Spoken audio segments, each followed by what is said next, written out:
Pues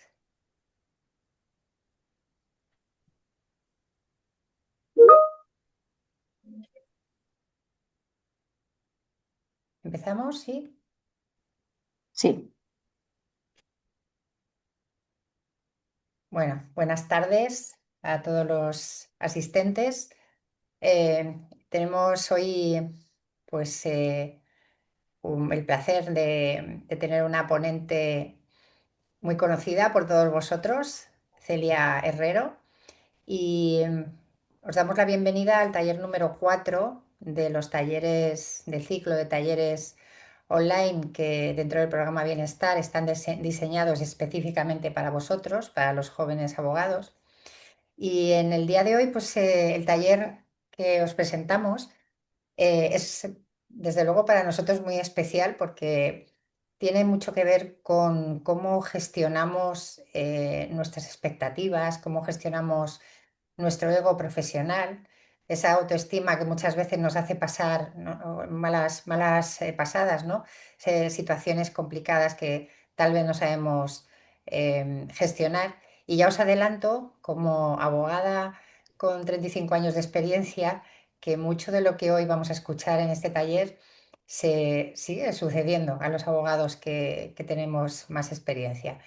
La diferencia tal vez bueno, pues con el comienzo, en los primeros años, ¿no?, del ejercicio profesional, es que ya hemos aprendido, pues eso, de la experiencia a gestionar estas situaciones de una forma diferente. Pero para eso está nuestra compañera Celia Herrero. Celia es manager en Global Compliance en BBVA, es presidenta de la sección de iniciación profesional del ICAM y coordinadora de Abogacía Joven ICAM y directora de Futuro Legal. Es profesora también colaboradora en el Centro de Estudios Garrigues y en la Universidad Rey Juan Carlos, y nos va bueno, pues a hablar de todo lo que tiene que ver con la autoestima jurídica, cómo perderte en la toga, le hemos querido llamar, distinguir entre el ego profesional y la autoestima real, ese síndrome que tanto nos acompaña, del que hablamos tanto y que muchas veces nos cuesta tanto gestionar, que es el síndrome del impostor, sobre todo en las primeras etapas de la carrera. Y luego, bueno, pues nos lo va a hacer muy práctico porque ya nos ha adelantado que va a hacer un trabajo muy de compartir también su experiencia, ¿no? Toda la experiencia que tiene, las prácticas de autoinformación, la reconexión con propósito. Así que sin restar más tiempo a nuestra ponente, os voy a pasar con ella, sin no antes recordaros que el día 21 de abril tenemos otro taller, con un abogado y psicólogo, Diego Martín, que nos va a hablar de desconectar sin culpa, bienestar fuera del horario laboral. Cómo trabaja también esa sensación de culpa, ¿no?, de culpabilidad, cuando tal vez no estamos trabajando las horas que creemos que deberíamos estar trabajando. Ese mito del abogado 24/7. Así que nada, bienvenidos. Celia, es tu momento. Muchísimas gracias.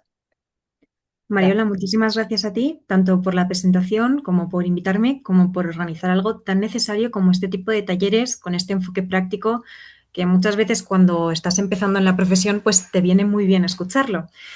Yo lo primero, y antes de empezar en materia, solo comentaros que como estoy teletrabajando hoy, es posible que en algún momento de la charla se asomen mis gatos, en cuyo caso os los presento, son encantadores, les encanta el derecho y proseguiremos con normalidad la charla. Cuando Mariola me escribió hace ya unos meses ofreciéndome participar en esta ponencia, el primer pensamiento que me vino a la cabeza es: ¿quién eres tú para hablar de esto? ¿Quién eres tú para hablar de cómo gestionar el ego, la autoestima, del peso de la toga? Cuando yo, o sea, no me he puesto nunca una toga porque ni siquiera ejerzo en los juzgados, yo ejerzo otro tipo de abogacía. ¿Quién eres tú para dar esta charla? O sea, bueno, para que veáis, va muy en línea de lo que estaba contando Mariola, de que es verdad que este tipo de cosas, como el sentirte un poco fraude, son cosas que se agravan al inicio profesional, pero que suceden en distintos momentos de nuestra carrera profesional. Lo que pasa es que vas aprendiendo a gestionarlo. Y justo por eso mi segundo pensamiento fue: oye, vamos a calmarnos todos, vamos a pensarlo. Yo esto es por lo que peleo en mi día a día como presidenta de la sección de iniciación profesional. Los inicios profesionales son difíciles, son solitarios, y creo que, bueno, además del paso del tiempo y la experiencia, que evidentemente son curas maravillosas para este tipo de cosas, pero no son fáciles, la mejor herramienta que tenemos para combatir esta difícil situación es compartir experiencias, informarse, aprender, formarse. Por lo tanto, mi objetivo en la sección de iniciación profesional es poder compartir herramientas y ayudar a jóvenes abogados. Así que, ¿cómo no iba a participar en este taller?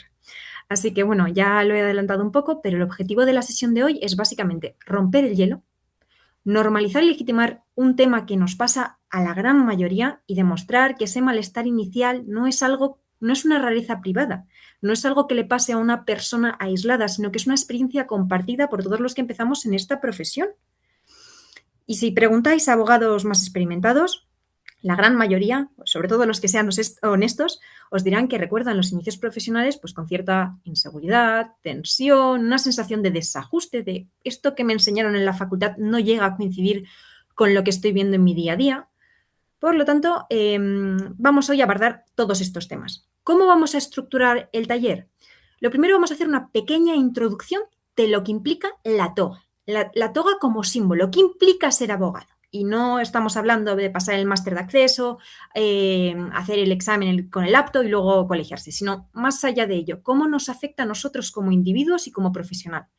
Cuando tengamos esto claro, vamos a dar un siguiente paso y vamos a hablar de el ego profesional y la autoestima real. ¿Qué es cada cosa? ¿Para qué nos sirven? ¿Hay alguna mejor que otra? ¿Por qué? Poner ejemplos. Cuando ya tengamos claro esa foto, pasaremos ya al tercer fenómeno, que es el que Mariola ya nos adelantaba, que es muy común, el síndrome del impostor, ese fenómeno del impostor, el sentirse un fraude, porque es algo compartido que pasa a todo el mundo. ¿Por qué pasa? ¿A qué se debe? ¿Cómo gestionarlo? ¿Qué lo agrava? Y luego, como no todo va a ser poner problemas encima de la mesa y destacar problemas que tenemos, vamos a intentar también aportar soluciones. Vamos a intentar finalizar esta charla con algunos pequeños trucos o prácticas que nos permitan un poco pues, reconectar con nuestro propósito, acallar un poco esas voces o aprender a gestionarlas cuando nos dicen que nosotros no valemos para lo que estamos haciendo. Y luego dejaré paso para quien tenga alguna pregunta o cualquier comentario que queráis aportar. Hecha esta introducción, vamos allá. Y me gustaría abordaros si me podéis escribir una palabra en el chat. ¿Qué sentisteis la primera vez que os pusisteis la toga o pisasteis un juzgado? Me gustaría que si algún valiente se anima, me fuerais poniendo alguna palabra en el chat. Yo, mientras tanto, os voy a compartir un poco cuál fue mi sensación. Yo, cuando terminé la carrera, yo me comía el mundo, entre comillas, es decir, tenía curiosidad por el mundo profesional, pero a mí la carrera me había ido bien. El sistema de aprender una materia, abordar un tipo test y luego ya sacar la nota, me parecía algo fácil, en cierto sentido, entenderme, estudiar no es fácil, pero yo tenía mis expectativas claras, sabía lo que estaban pidiendo de mí, sabía mis plazos, sabía cuándo tenía el examen, cuál era la materia exacta que me entraba, y de repente cuando entré al mundo profesional, todo ese orden, toda esa claridad, todas esas reglas del juego, de repente explotaron. O sea, había muchísimos factores con los que había que lidiar distintos a simplemente saberse la respuesta correcta. Así que os puedo decir que mi primera sensación fue inseguridad, miedo a meter la pata y ciertos nervios. Voy a ver qué han puesto los compañeros en el chat. Nerviosismo, orgullo y responsabilidad, miedo y respeto, muchos nervios y emoción. Me gusta porque esto hila muy bien con lo que vamos a ver a continuación. Los sentimientos que comentáis son, por un lado, ese miedo o esos nervios, ¿no?, a meter la pata, pero por otro lado, el sentir esa autoridad, esa responsabilidad que tenemos para nuestra profesión y para nuestros clientes y para nosotros mismos. Así que veo que más o menos es algo compartido esto que sentimos. Y es que, bueno, la abogacía joven no empieza solo con un aprendizaje técnico, es decir, no solo la facultad, sino que también es una transición identitaria. Es decir, una cosa es haber estudiado Derecho y otra ser abogado, empezar a comparecer, sostener a un cliente en un momento complicado, asumir plazos, exponerse a la mirada de un juez, por ejemplo, una reunión con un socio, con un compañero o con contrarios. Ese momento en el que cambiamos de simplemente ser una persona que sabe derecho a de repente un profesional. Y esto es justamente lo que nos da la toga, esa psicología del uniforme. Cuando nosotros nos ponemos la toga, pasan varias cosas. Por un lado, la toga es una tecnología, por decirlo de alguna manera, simbólica que nos da una identidad profesional.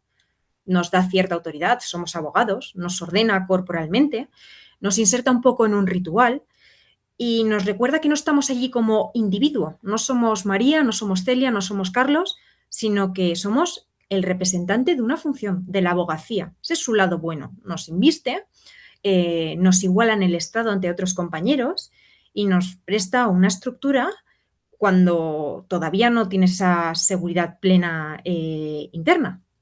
Pero todo eso tiene un lado algo oscuro. Y es que cuanto más fuerte es el rol, más fácil resulta confundir persona y papel. O sea, sí, y rol, ¿no? Aquí, por utilizar, me he estado informando mucho, porque claro, yo esto, para este taller os quería contar sobre todo mi experiencia personal, pero también me he estado informando por llamar las cosas con su nombre. Aquí, por lo que he estado estudiando, hay que mencionar el término desindividuación. Esto es un término que en su formulación clásica venía a decir que podíamos llegar a perder autoconciencia de nosotros mismos cuando quedábamos absorbidos por un grupo o por un uniforme. Esto básicamente se llega a matizar en interpretaciones posteriores que se hace de ese término y lo que viene a decir es que no es que desaparezcamos cuando asumimos, cuando nos metemos en un grupo, pero sí es verdad que la identidad del grupo y las normas asociadas a ese grupo, en este caso la abogacía, nos comen a nosotros un poco como individuos. Esto aplicado a nuestro día a día quiere decir que básicamente cuando nos ponemos la toga y somos abogados, intensificamos la expectativa de tener una compostura, de ser infalibles, de no confundirnos nunca, de ser duros, de tener todo bajo control, de saber todo lo técnico que tenemos que saber. O sea, todo eso que atribuimos al rol de abogado. Por lo tanto, también nos pone esa responsabilidad de la que hablaban algunos compañeros, ¿no? Esos nervios de decir, es que no podemos fallar porque tenemos que representar un rol. Y realmente aquí el problema no es ponerse la toga, sino el problema es más bien creer que solo merecemos respeto si permanecemos dentro de ese personaje. Es decir, menos empático, no descansamos, no podemos tener dudas razonables, que tenemos que ser un profesional intachable. Y Celia, esto, sí, disculpa, no sé si estás compartiendo la ay, presentación. sí debería. Vale, no, Eh, es que no la estamos viendo, por eso vale, no sabía si perdonad. estabas No, sí la introduciendo la veía por si presentación, acaso. pero a ¿La ver, estáis viendo ahora. ahora? Ahora sí, ahora sí. Sí, sí, yo sí la Ay, veía, ¿eh? Gracias. vale. Ah, yo Ujú. no la veía, lo siento, ¿no? Bueno, nada, vosotros, de todas formas, que Gracias. justamente la gracia de este tipo de talleres y el hecho de que podáis tener un ponente que también empezó en la abogacía hace poquitos años es que hay confianza. Si falla cualquier cosa, me lo decís sin ningún problema. Está todo bien, perfecto, gracias. Perfecto.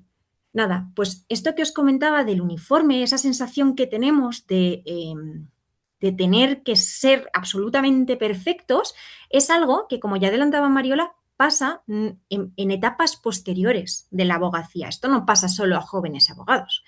Y esto lo pueden señalar algunos estudios que se han hecho recientemente. El ICAM, por ejemplo, en un estudio que hizo en 2024, señalaba que la ansiedad había estado presente en el último año de esa encuesta, que había sido durante el 23-24, que un 66% de los letrados encuestados habían tenido esa ansiedad. Y luego, además, si eso lo comparamos con otros estudios que se habían hecho, por ejemplo, en la Law Society británica, se destacaba que en concreto los perfiles juniors eran, dentro de todos los escalafones a los que se les habían realizado estas preguntas, quienes encontraban su trabajo más estresante y menos significativo que otros perfiles de la profesión. Entonces, esta presión que sentimos siendo abogados, teniendo esta responsabilidad, se materializa en cifras que pueden llegar a afectar pues, a nuestra forma de ejercer la profesión o incluso a nuestra salud mental en consecuencias como sentir ese estrés. Por lo tanto, es importante, en primer lugar, identificar qué es lo que está pasando y luego intentar aprender a gestionarlo. Y justamente en esto, el choque de realidad que tenemos cuando salimos de la facultad, de la pura teoría al barro, a la trinchera, al ejercicio profesional, nos hace todavía un poco más duro ese salto al ponernos el uniforme. En la facultad nos enseñan un derecho que es limpio, ordenado, argumentable. O sea, por favor, entendedme lo que voy a decir, que yo también he hecho esas prácticas de derecho civil que no había ni por dónde cogerlas, que eran imposibles, pero desde luego suele ser más limpio y más práctico, o sea, más limpio y más teórico, por decirlo de alguna manera, que lo que nos encontramos en la vida real, porque en la vida real, en ese ejercicio temprano, nos encontramos otras capas adicionales de dificultad. Ya no está solo la cuestión de saber la respuesta jurídica, sino que tenemos tiempos, tenemos señalamientos, escritos urgentes, defectos procesales, retrasos, que tratar con funcionarios, criterios judiciales que no esperábamos, hay que tener cierta tolerancia a la frustración, un componente humano constante, constante, tanto en contrarios, clientes, compañeros, nuestro jefe. Son muchas capas de dificultad adicional que nos hacen ese choque todavía más acentuado. Y es que básicamente ejercer no es solo recitar soluciones correctas, sino es navegar instituciones reales con incertidumbre, presión temporal y margen de error. Yo aquí, por poneros un ejemplo de mi primer shock de realidad, por llamarlo de alguna manera, fue la primera due diligence que tuve que hacer en el despacho. Básicamente, yo allá que iba, becaria, me dan un taco ya por la tarde. Me dan un taco de, o sea, no quiero exagerar, pero no recuerdo, unos 240 contratos de leasing de impresoras para una due diligence que había. Y me piden que, por favor, relativamente rápido, en un plazo muy ajustado de tiempo, revise los 240 contratos y que haga una tabla identificando si tenían cláusulas de cambio de control. Bueno, en ese momento yo peté cable. O sea, yo en la Facultad de Derecho me habían enseñado lo que era una cláusula de cambio de control, tampoco mucho, porque no veíamos tantos contratos como lo que es la teoría, pero más o menos yo tenía en mi cabeza claro lo que era. Claro, de ahí a enfrentarme a PDFs mal escaneados, cada contrato de su padre y de su madre. Encima no es que fuera la misma compañía que una vez identificabas la cláusula 3 tenías que mirar la cláusula 3 todo el rato. Contratos en otros idiomas. Un plazo de tiempo súper ajustado. El a ver si no soy capaz de identificar, o sea, nada que ver con un ejercicio básico que me podía encontrar en clase de Derecho Mercantil de ser capaz de identificar este tipo de cláusulas. Y es que es lo que os comentaba, es esas capas adicionales de dificultad que hacen que ese choque al ejercicio profesional sea más complicado. Y esto respecto a esta primera idea que quería destacar en este taller. Y es que aunque la toga nos puede dar legitimidad, porque somos abogados, también nos puede colonizar un poco la identidad si convertimos ese rol en nuestra única medida de valor. Y a partir de aquí, el siguiente paso es preguntarnos qué ocurre cuando nuestra valía depende únicamente de rendir, de ganar o de parecer imperturbables. Y aquí vamos a introducir dos conceptos, el ego y la autoestima real. Pueden parecer muy similares a priori, pero realmente hay una diferencia muy clara. Y es que básicamente no es lo mismo construir una identidad profesional frágil en la que dependemos únicamente de resultados y de que tengamos validación externa, que alguien nos diga todo el rato lo bien que lo hacemos, que una autoestima más estable en el que nos apoyamos en la preparación, en cómo trabajamos, en el rigor que tenemos, en la resiliencia. Y esto para mí es básicamente lo más importante de toda la charla, entender esa diferencia y qué aporta cada una de estas visiones.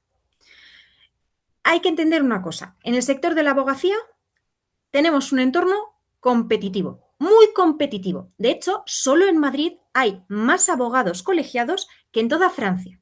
Por lo tanto, esto es innegable. Y esto además tiene ciertas implicaciones para nosotros cuando empezamos en el ejercicio profesional. El hecho de que tengamos un entorno absolutamente competitivo, en el que encontrar clientes sea complicado, en el que encontrar trabajo sea complicado, nuestro cerebro aprende rápidamente a operar prácticamente todo el rato en modo vigilancia, en comparar, en defendernos. Y la verdad es que siempre hay algo que puede salir mal. Un plazo, una interpretación, una vista, un cliente que ha reaccionado mal por motivo X.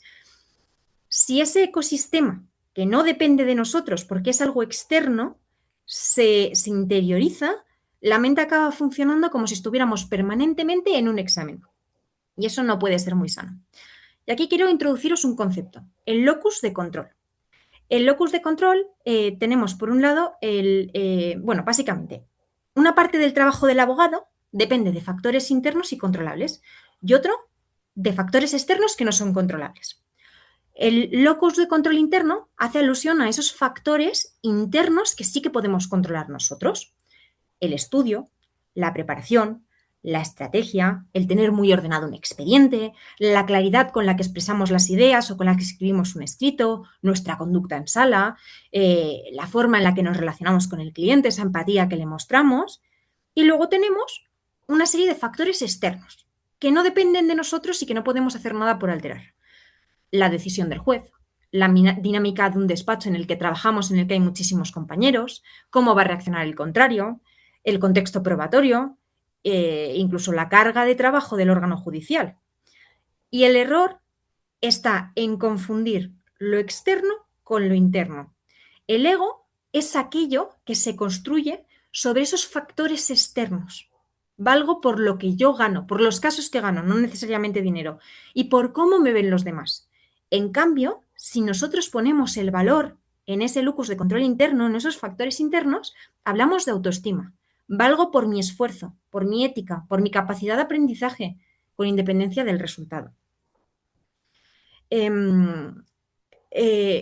esto, bueno, básicamente lo que da cuando una persona se rige por ese ego profesional, o sea, es el hecho de que haya un sector, un entorno competitivo, como se adelantaba, nos lleva a que nos volquemos o a que pongamos más foco en ese ego. Y el hecho de que nos volquemos en esos factores externos hace que básicamente nuestra autoestima suba o baje sin ningún tipo de control, porque dependemos de cosas que no están en nuestra mano cambiar. Nos hace ser muchísimo más inestables, porque eso nos alimentamos de señales externas, a menudo que pueden ser ambiguas e incluso insuficientes. Nosotros podemos haber hecho un muy buen trabajo, pero, por ejemplo, el socio puede haber tenido un mal día en pues por lo que sea, porque ha discutido con su hijo y no te da la enhorabuena. Puedes pensar que tu trabajo no ha sido correcto o que no lo has hecho bien y ya en ese momento te sientes un poco más pequeñito, pero realmente tu trabajo de investigación estaba bien hecho, en plazo, te has esforzado, lo has estructurado bien. Por lo tanto, es muy importante diferenciar estas dos ideas. El ego profesional, además, no lo confundamos, no es lo mismo que tener una ambición sana ni un deseo de hacer las cosas bien. El problema no es querer destacar, sino depender emocionalmente de indicadores externos para sentir que estamos haciéndolo bien a nivel profesional. Y vamos a entrar un poquito más en detalle en este ego y en esta autoestima real para poneros ejemplos prácticos que nos podemos encontrar en el día a día. Perdonad, vale, aquí. Vamos a hablar de dos arquetipos tóxicos que nos podemos encontrar muy vinculados al ego.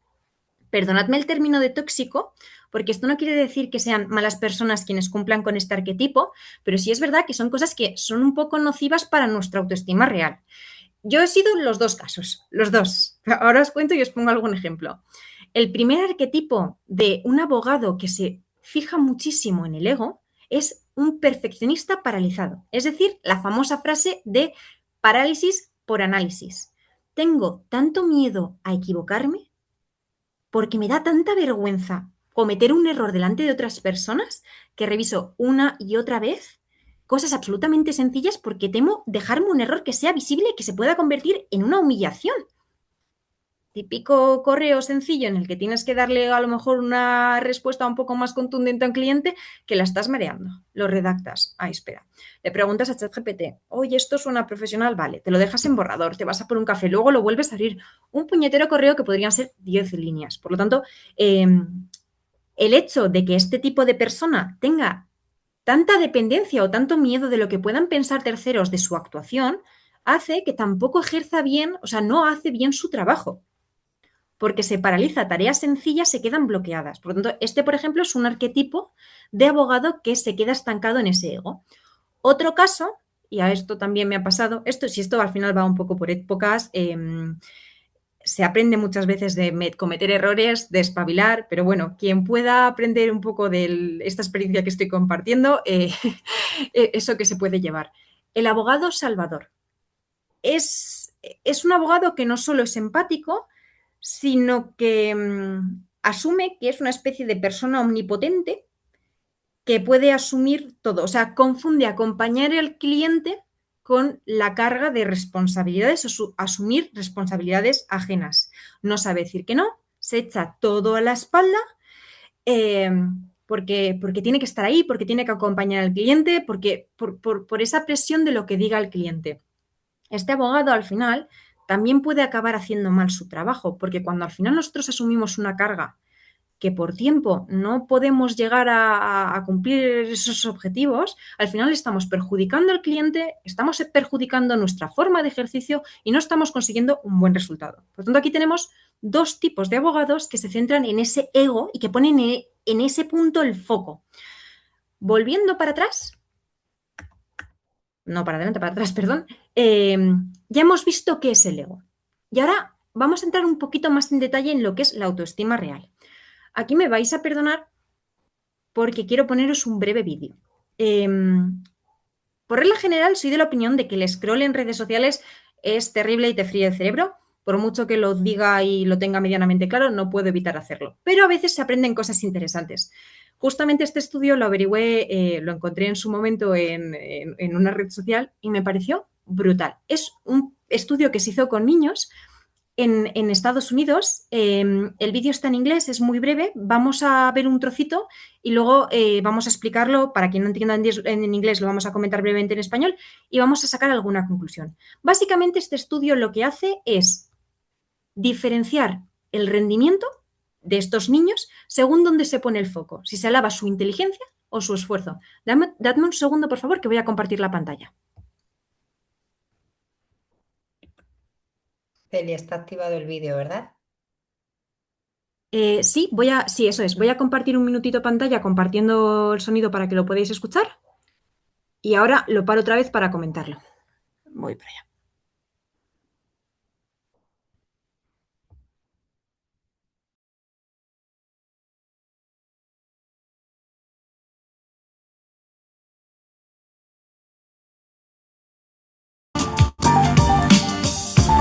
So check this out. Carol Dweck and her colleagues wanted to look into the impacts that praise had on children's development. So what they did is they took over 400 fifth grade students from all across the nation and they did a really simple yet interesting study. Here's how it went down. They gave all the kids a really easy non-verbal IQ test. There were 10 questions, and at the end of the test, they praised all the children in one of two ways. The first group was praised for their intelligence. So they said, "Wow, great job, you must be really smart at this." Now the second group was praised for their effort. So they said, "Wow, great job, you must have worked really hard at this." Now this is a really subtle difference, but the impact it had is incredible. So after praising the kids and getting them divided up into the two groups, they gave them all an option for their next test. The first option was, hey, this next test is going to be a little bit harder, but it's going to be a great opportunity to learn and grow.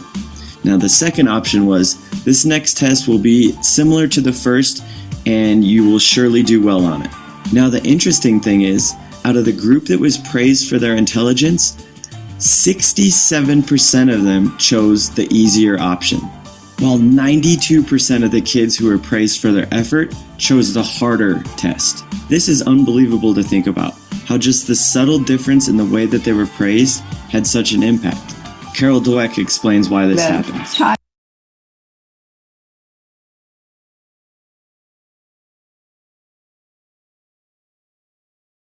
Dweck and her colleagues gave all the kids a really difficult test. It was one that they would surely fail, but they wanted to look at how the different kids attacked this challenge. Dweck noticed that the group that was praised for effort worked harder, longer, and actually enjoyed this test more than the group that was praised for their intelligence. This group got really frustrated with this test and had the tendency to give up early. After this artificially induced failure round, all of the kids were given a third and final test. Now this test was the same level of difficulty as the first one, but check out the results. The group that was praised for their intelligence actually did worse on this test than the first one. Their average score actually dropped by 20%, while the group that was praised for their effort did significantly better, raising their average score by nearly 30%. This is a 50% difference in performance that was caused by a few subtle differences in the way that they were praised.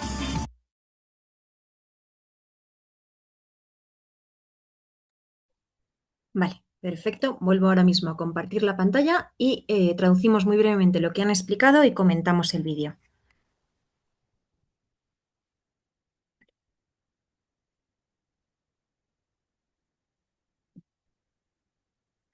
Vale. Por favor, confirmadme si podéis un segundo si se está viendo ya la pantalla. Sí, se ve. Sí. Perfecto. Vale, pues muy brevemente para aquellas personas que no han podido seguir el vídeo en inglés. Básicamente es un estudio que se hace en Estados Unidos a 400 niños. Se los divide en dos grupos y se les pone un examen, o sea, un test de inteligencia de estos relativamente fácil.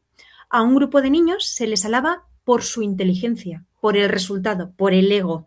Oye, qué listos sois, qué maravilloso resultado habéis obtenido.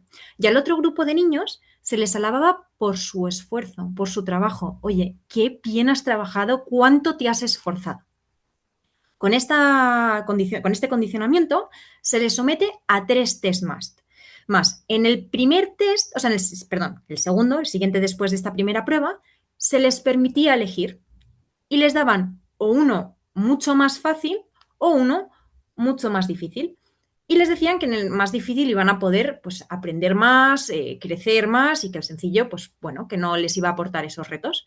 Curiosamente, los niños a los que se les alababa la inteligencia seleccionaban mucho más ese test fácil, porque tenían miedo de fracasar, porque querían seguir teniendo buenos resultados. Entonces, si tú haces algo fácil, tienes cierta garantía de buenos resultados. En cambio, los niños a los que se les había alabado por su esfuerzo, al contrario, lo que hacen es, en un mayor porcentaje, coger ese test más difícil.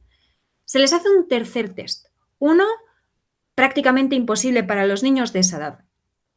El grupo de niños alabado por su inteligencia se rinde antes, se siente más frustrado, no lo consiguen. En cambio, al grupo de niños al que se había alabado por su esfuerzo, hay que lo intentan y se tiran más rato y lo disfrutan más. Evidentemente acaban rindiéndose porque era un test que estaba pensado para que no consiguieran responder, pero el proceso lo disfrutan mucho más, son más perseverantes, lo intentan más y se esfuerzan más. Y ya un cuarto test. El cuarto test era más o menos similar al primero que habían hecho. No obstante, los resultados cambian drásticamente. Los niños del grupo de los inteligentes obtienen bastante peor resultado que durante el primer test, básicamente porque venían de hacer un test extremadamente complicado que no habían resultado, estaban mucho más frustrados y no se sentían tan motivados para esforzarse más en este. En cambio, el grupo de niños a los que se les había alabado por su esfuerzo sacan mejor resultado que en el primer test que habían hecho. Me parece una enseñanza brutal y me parece una forma súper clara de ilustrar la diferencia entre ese ego y esa autoestima real.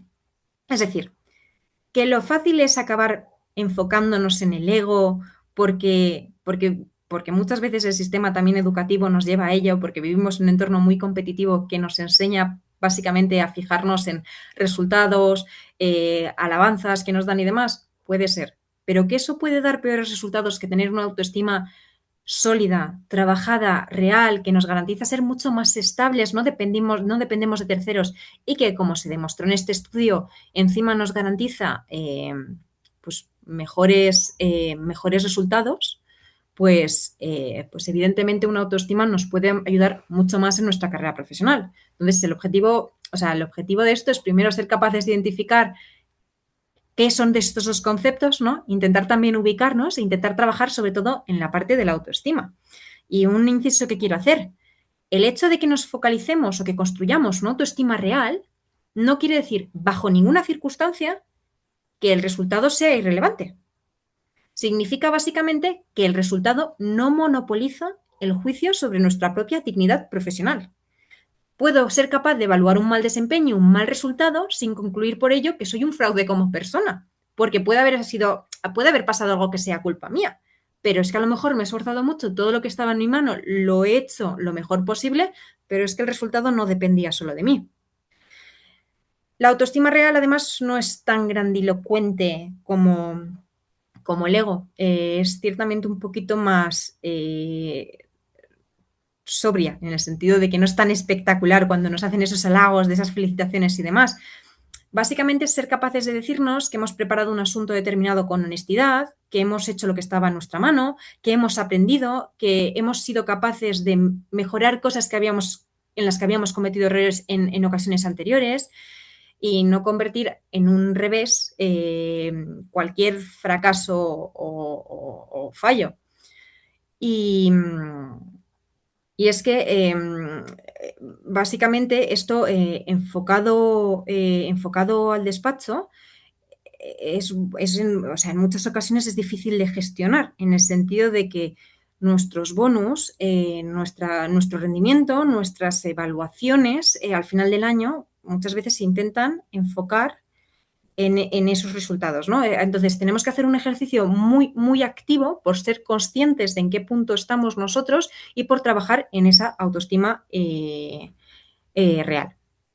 Y yo, bueno, pues aquí por contaros una experiencia personal, bueno, esto me pasó hace relativamente poco, ya cuando ya tenía unos 3 o 4 años de ejercicio, me pidieron que participara en un proyecto, o sea, básicamente que coordinara un proyecto bueno, pues para implementar en la empresa en la que estoy un proyecto normativo, algo relativamente sencillo.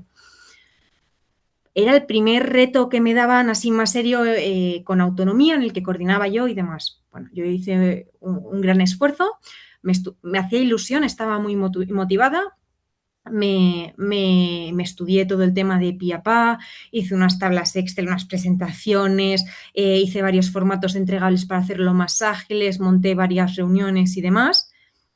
Y el proyecto, la verdad, es que después de todo ese esfuerzo, no tuvo un buen resultado, básicamente porque se despriorizó por circunstancias ajenas a mi persona, eso pasó de ser una prioridad y nos centramos en otras cosas y eso quedó relegado a un segundo plano. Yo en su momento lo viví como un fracaso, porque había sido un esfuerzo muy grande y yo me sentía en parte responsable de no haber sido capaz de trasladar la importancia a lo mejor que podía tener esto y de que no se llevase a término la implantación de este proyecto. Y ya no fue hasta en un segundo momento, también hablándolo un poco con mi responsable, ¿no? Yo intento en la medida de lo posible siempre pedir feedback para mejorar, bueno, pues porque aunque algo haya salido bien o mal, siempre se puede mejorar algún punto. Entonces, yo es algo que después de cerrar cada proyecto intento hablar con las personas con las que he trabajado para preguntarles. Y hablando con mi manager, ¿no? Me hizo ver que no había sido culpa mía. A mí o sea, me dio la enhorabuena por el esfuerzo, porque el trabajo o sea, dentro de mi mano y lo que yo tenía que hacer había estado bien hecho. Lo que pasa que por circunstancias ajenas a mi persona no había podido llevarse a término. El hecho de no ver eso como un fracaso, sino como algo de lo que había aprendido y en lo que yo me había esforzado y en el que había dado lo que tenía que dar, fue un proceso complejo, no os voy a mentir, pero la verdad es que ahora cuando lo miro en retrospectiva, me permite pasar de una experiencia que era absolutamente negativa a algo de lo que he sacado cierto aprendizaje. Entonces, bueno, básicamente por poneros un caso personal. Y bueno, por concluir este bloque respecto a la autoestima y el ego profesional vive básicamente pendiente del aplauso, del fallo, del estatus. Y la autoestima, en cambio, se apoya en criterios más estables y fomenta más el aprendizaje. Cuando esa base todavía no está muy asentada, como es el caso cuando empezamos en nuestra carrera profesional, es bastante fácil que al principio del ejercicio de la abogacía eh, nos sintamos como que en cualquier momento van a descubrir que no sabemos tanto como aparentamos. Y aquí justamente encadeno con la tercera gran idea de esta ponencia, y es el fenómeno del impostor. Vale, antes que nada, vamos a definir muy brevemente qué es el síndrome del impostor. Básicamente, este es un término que acuñan dos psicólogas en el siglo XX que hace alusión a la dificultad persistente para internalizar logros o éxitos que hemos tenido y la tendencia a atribuir esos logros o esos éxitos a suerte, a un error ajeno, a un exceso de benevolencia o a factores externos que no dependen de nosotros. Todo ello acompañado al miedo constante de que nos descubran como un absoluto fraude o fracaso. Duro, ¿eh? Esto, bueno, es una cosa que nos pasa absolutamente, yo diría que al 90% de la población o al 99%. De hecho, os quería preguntar si vosotros en algún momento habéis sentido ese síndrome del impostor. Si me podéis poner las personas que lo hayan sentido que sí por el chat.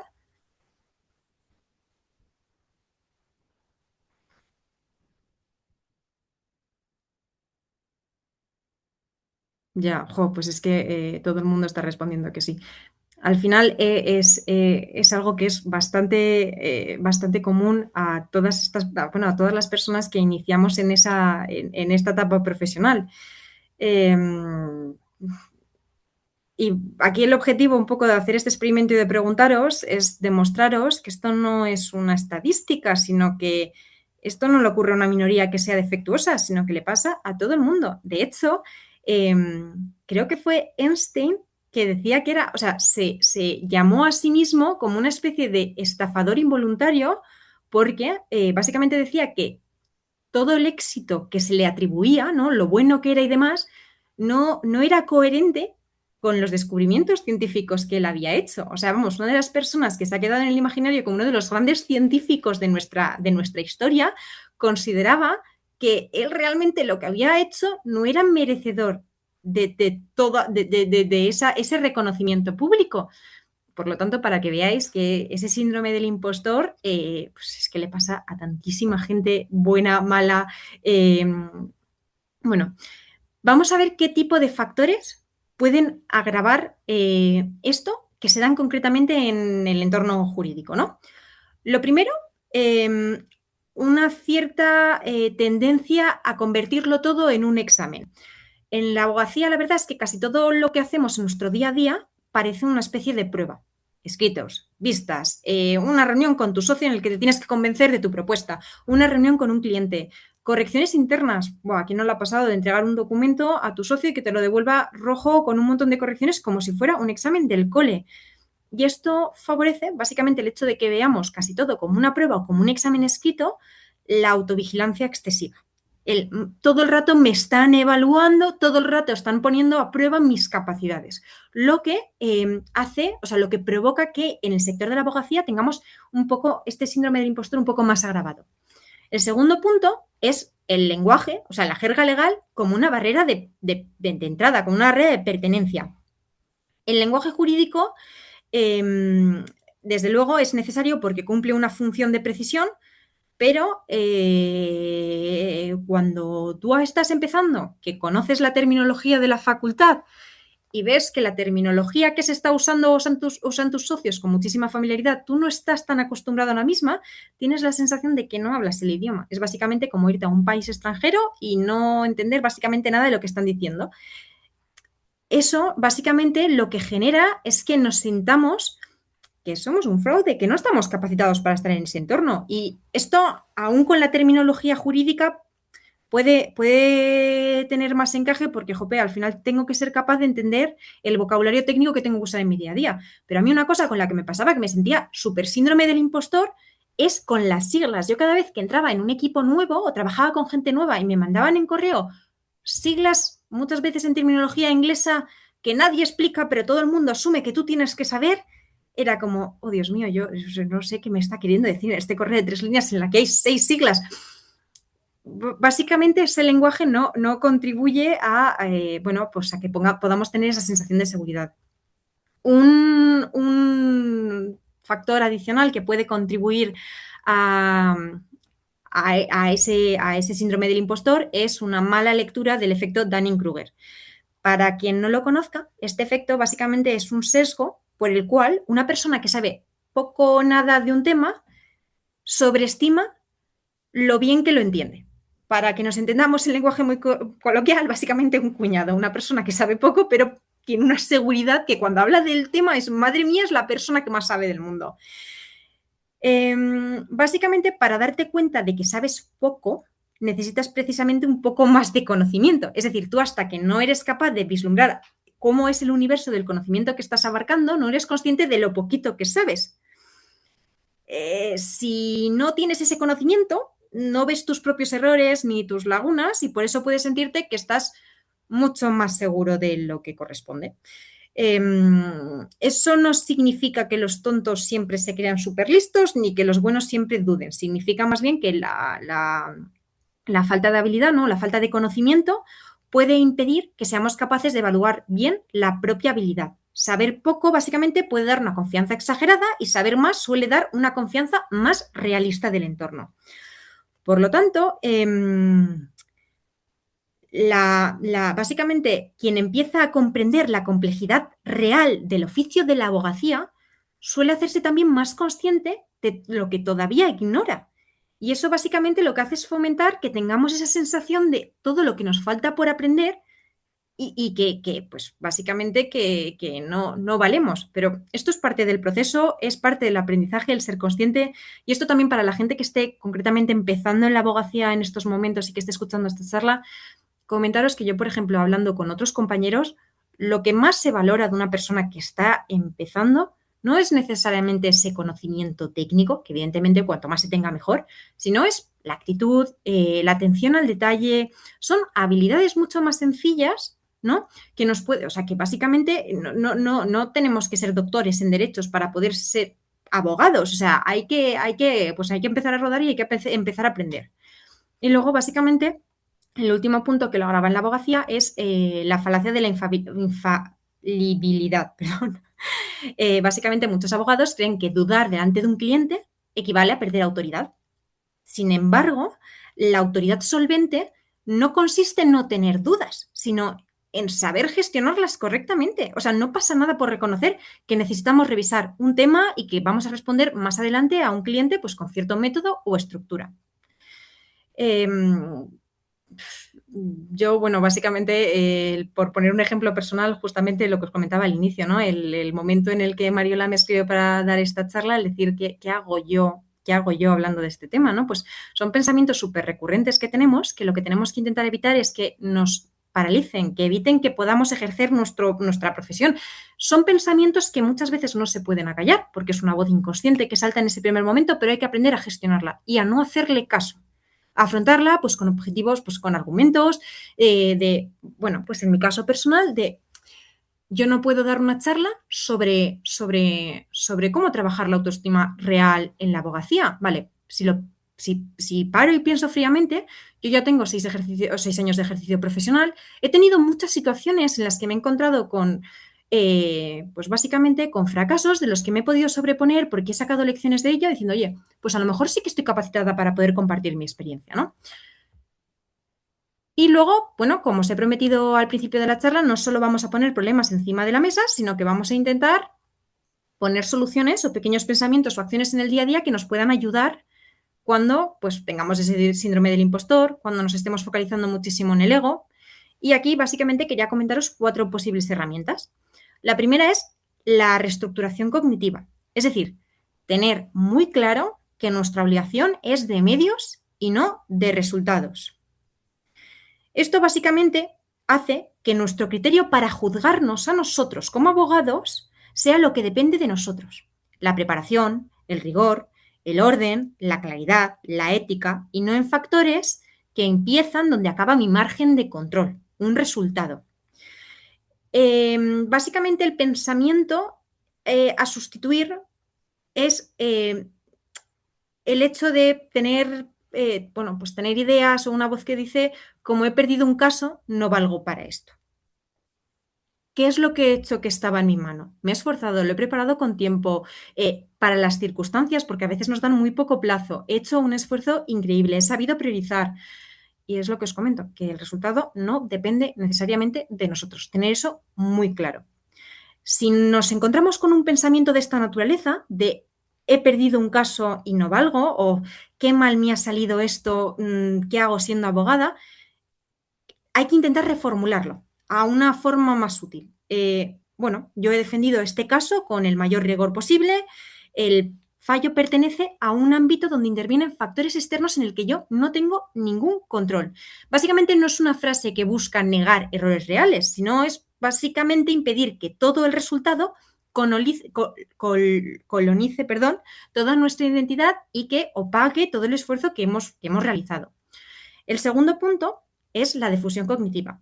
Separar el pensamiento de la identidad. No es lo mismo decir soy una pésima abogada o pensar soy una pésima abogada que decir estoy teniendo un pensamiento ahora mismo de que soy una pésima abogada. Es básicamente un pequeño giro, es algo absolutamente sutil, pero que puede introducir cierta distancia psicológica. O sea, básicamente lo que intentamos hacer es dejar que un pensamiento suene como una verdad absoluta e inamovible y pase a ser un evento mental puntual. Esto no siempre reduce de forma inmediata la emoción, no es una solución que hagas, de repente lo pienses y ya se te pase, pero básicamente lo que haces trabajando esta técnica es reducir la capacidad de mando, la capacidad de afectarnos que tienen este tipo de pensamientos. Y esto, por ejemplo, eh, puede encajar muy bien en situaciones de estrés a las que nos afrontamos, como por ejemplo ir a un juicio y demás. Aquí el problema no es solo sentir nervios, sino que el hecho de los nervios y toda la situación en su conjunto pueden hacer que nos creamos una narrativa que es catastrófica. Es ya no valgo para esto. Oye, pues separarlo, hacer una pausa y decir, oye, no, no es que no valga, es que estoy teniendo un pensamiento puntual sobre esto. El tercer punto o herramienta es la autocompasión táctica. Y es básicamente, cuando un compañero vuestro en el despacho se ha confundido o ha cometido un error, ¿seríais tan duros con él como lo sois con vosotros mismos? Esto no significa que seamos blandos, ni que vayamos de víctimas, ni que rebajemos nuestras expectativas ni nuestros estándares. Significa que hay que tratarse con la misma mezcla de realismo, decencia, proporcionalidad, amabilidad con la que trataríamos a un compañero competente que se acaba de equivocar. Básicamente, esto permite corregirnos a nosotros mismos con menos humillación o menos dureza y suele además mejorar el aprendizaje porque reduce la necesidad de defendernos, o sea, de defenderse del error. O sea, bueno, básicamente son pequeños trucos. Y luego, y para mí el más importante, es el job crafting, que es básicamente el reconectar con el propósito. ¿Para qué? ¿Para qué somos abogados? ¿Por qué nos hemos metido aquí? Básicamente, el tratar de reformular o hacernos esta pregunta de ¿para qué me he metido yo en la abogacía? ¿Qué es lo que me mueve? En este sentido, por ejemplo, en mi caso, yo me metí en la abogacía para ayudar, pues, por ejemplo, a las personas. Pues intentar focalizarnos en eso, porque a lo mejor hemos perdido un asunto, pero el acompañamiento que yo he hecho al cliente, el cómo le he ayudado, es lo que a mí me aporta valor al final del día. Entonces, bueno, básicamente no permitir que todo quede absorbido por burocracia, por facturación, por fallos y demás, y centrarnos en cosas que son lo que realmente importan para nosotros. Y bueno, básicamente por cerrar la charla, la idea principal que he intentado trasladar a lo largo de este taller es básicamente que la toga es un uniforme, nos faculta, pero no es nuestra identidad y que hay que cuidar al abogado, pero nunca a costa de la persona, ¿no? Básicamente, los inicios profesionales son muy duros, son complicados. Evidentemente hay cosas que no se saben porque, bueno, pues el empezar implica que no tenemos los mismos conocimientos que una persona que lleva 20 años ejerciendo, pero es una fase y todo el mundo sabe que es una fase y que cuando estamos empezando no tenemos por qué saberlos todos. No es necesario que teniendo este status quo claro, nosotros mismos nos pongamos esa presión adicional de que no somos suficientemente buenos, no tenemos suficiente conocimiento, no tenemos los suficientes buenos resultados, no ganamos los suficientes juicios, porque eso no nos lleva a ningún lado. O sea, al final, bueno, pues hay que tener mucho cuidado, ¿no? De tratarse con cariño y de cuidarse tanto como profesional como por persona. Bueno, y muchísimas gracias por vuestra atención y quería dejar unos minutos al final, básicamente por si teníais alguna duda o comentario o alguna experiencia que quisierais compartir durante el taller.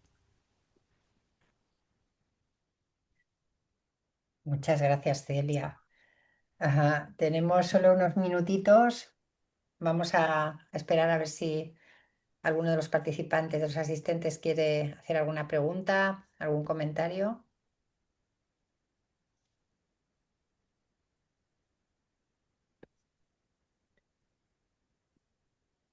Y mientras que Sí, llega, Claudia, estás sí, yo pendiente, te iba a ¿verdad? decir, Eso Celia, es. ¿qué vamos a hacer cuando buscamos demasiada aprobación externa ahora al principio de la profesión? Bueno, básicamente, o sea, creo que es un poco inevitable el intentar preguntar a terceros, eh, pero intentaría poner el foco cuando pedimos consejo, sobre todo en un feedback constructivo. Es decir, no poner tanto foco en el que me digan lo bien que lo he hecho, sino rascar un poco para que me digan en qué puedo mejorar.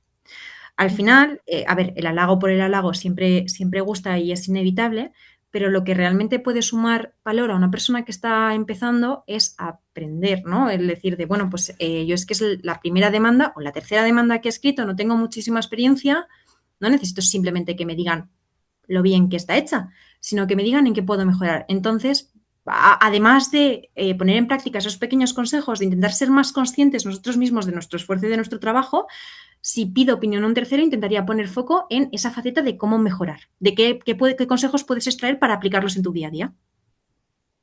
Muy bien, muchas gracias. No sé si alguien más tiene alguna pregunta. Podéis ponerla por el chat y la Eso es. leemos Sí, nosotras. Eso es. igualmente, como estos son muchos temas, si alguien por lo que sea luego se queda con alguna duda, podéis contactarme también por LinkedIn y sin problema comentamos lo que haga falta. Sí, Celia, a mí me parece, mientras que, bueno, pues se cumple el tiempo, pero todavía nos quedan unos minutos. Si alguien quiere, como ha dicho Claudia, hacer alguna pregunta, que lo haga por el chat y nosotros se la trasladamos a Celia. Y en cualquier caso, sí quería hacer, bueno, aparte de agradecerte este taller, que a pesar de ser corto en tiempo, ha sido muy, muy potente y profundo en cuanto a contenidos, ¿no? Y a los mensajes que nos has dado a todos y especialmente a la abogacía joven, que es la protagonista de estos talleres, ¿no? Pero me ha encantado escuchar de ti y por supuesto ya con la experiencia que tú tienes, ¿no?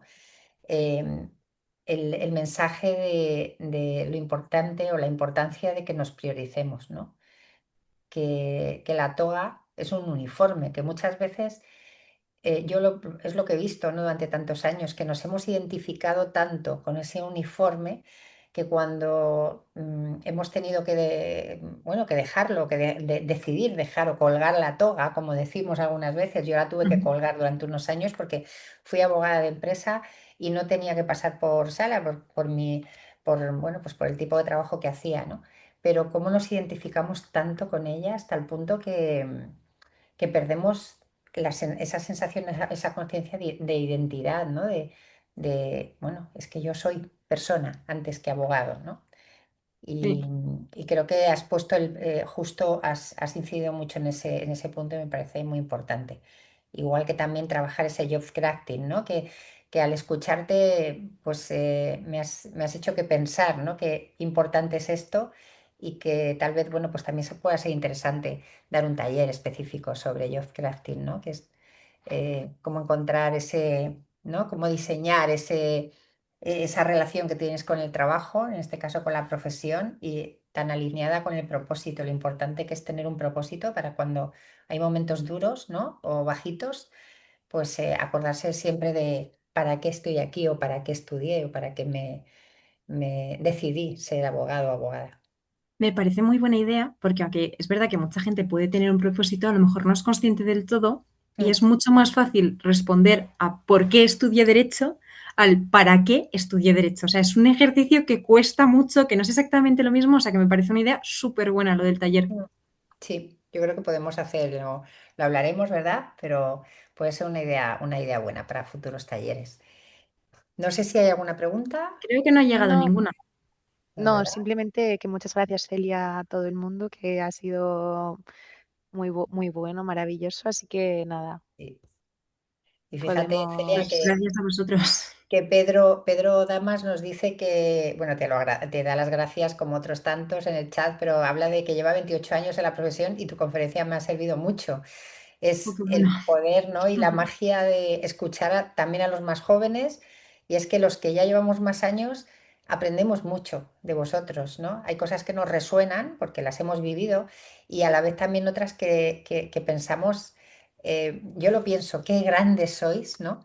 Cómo, bueno, pues estáis mejor preparados en muchos aspectos que los que ya llevamos muchos más años, pero a la vez cómo nos ayudamos mutuamente, ¿no? Cuando nos escuchamos, los que somos ya llevamos más años, los que llevan menos, y creo que es muy potente también esto que se produce, ¿no? Que al final, pues Totalmente. alguien que lleva tantos Hay, años. Hay una frase de una compañera que me encantó, que básicamente decía que a ella los equipos le gustaban con ganas y con canas. En el sentido, para esa combinación intergeneracional me pareció brutal, porque es Sí, verdad que a lo mejor la voz de la experiencia ayuda muchísimo, te enseña muchísimo cuando estás empezando, pero también el hecho de estar empezando y a lo mejor no tener ciertos sesgos o cierta preconfiguración respecto a un asunto, te permite verlo con unos ojos distintos y aportar claro, una idea, no sé, vamos, a mí creo que tiene muchísimo valor tanto en trabajar con gente que es más joven que yo, por ejemplo, o gente muchísimo mayor.